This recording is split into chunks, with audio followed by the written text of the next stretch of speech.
All right, for all you future doctors, future pharmacists, etc., that are panicking over the big beautiful bill and the lack of access to Grad Plus loans, I have the answers for you how to fix this and how to get past this, because it's not the end of your career and you can definitely find a way through this, okay?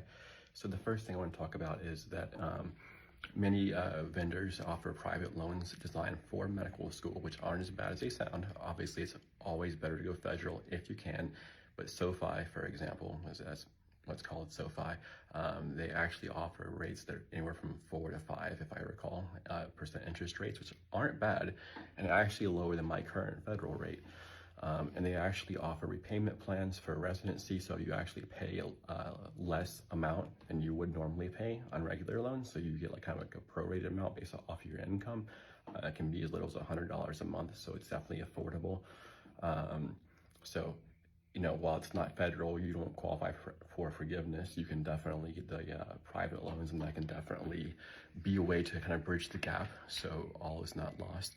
And on that note, if you are getting the private loans, just remember roughly half will still be federal loans, and those federal loans will qualify for loan forgiveness through various programs, which I'm going to kind of mention next, right? So what people don't realize is there's various programs out there for loan forgiveness. One is the NHSC. So with that being said, if you work in any kind of primary care field, whether it's pediatrics or internal medicine, you know, even psychiatry, you might qualify for $50,000 to $75,000 loan forgiveness after a 2-year term, as long as you're serving in a underserved area, more of usually a rural area with limited access, which, believe it or not, those are actually pretty easy to find, and they're kind of all over the country. So, 2 years for $75,000 isn't really a bad deal, and that's definitely an option for people with a high debt burden, right?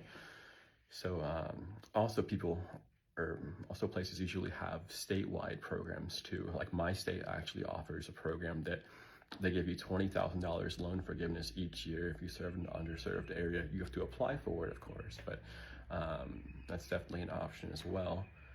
And then the third thing is, of course, there's a military route, which I wouldn't recommend for various reasons. But ultimately, again, going back to that, is you can do these things. You can get your loan forgiveness for your main loans, and then you can pay off your private loans just as soon as possible, right? Even if you end up taking $150,000 in private loans at 4% interest, that's not terrible. I mean, you do the math on that, the interest rate would be roughly $7,000 a year that you'd be accumulating, which isn't bad. Definitely feasible on a doctor's salary, as long as you're making a reasonable amount, which most doctors do, right? And of course, one thing I haven't mentioned yet is that you can actually still qualify for the PSLF program, right, which is a 10-year program. I'm not sure if they're going to change this in the future. They might, hard to say, but currently it is still offered. I am currently 2 years away from being finished, so it's definitely still a good option for people, and I highly recommend doing that because it's very easy to qualify for it. And residency counts currently, but they might change that. I'm not sure how that's going to be affected. Okay. And then the final kind of note is, if you're going to be a doctor and make a reasonable salary and a lot of money, you need to be good at investing. You need to be good at money management. You need to be good at saving and budgeting, right? These are very important skills to have. So I highly recommend learning how to invest your money, how to make money, how to save your money, learning side hustles, other ways that you can make money, right? Because if you make a lot of money but don't know how to manage it, that's completely pointless and you're going to fail, guaranteed, right? If you make your money work for itself, you're going to retire a lot faster, or at least work a lot less harder, right? I can tell you this.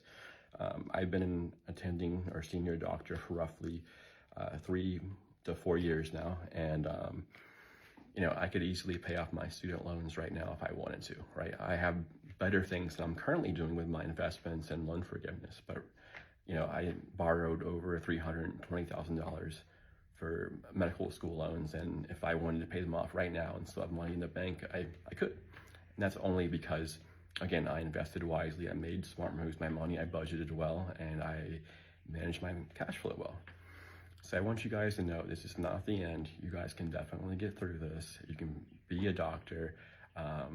It's not ideal, this bill, right? But don't let it screw you over. Don't let it define you. Don't let it ruin your life, because there are ways around this.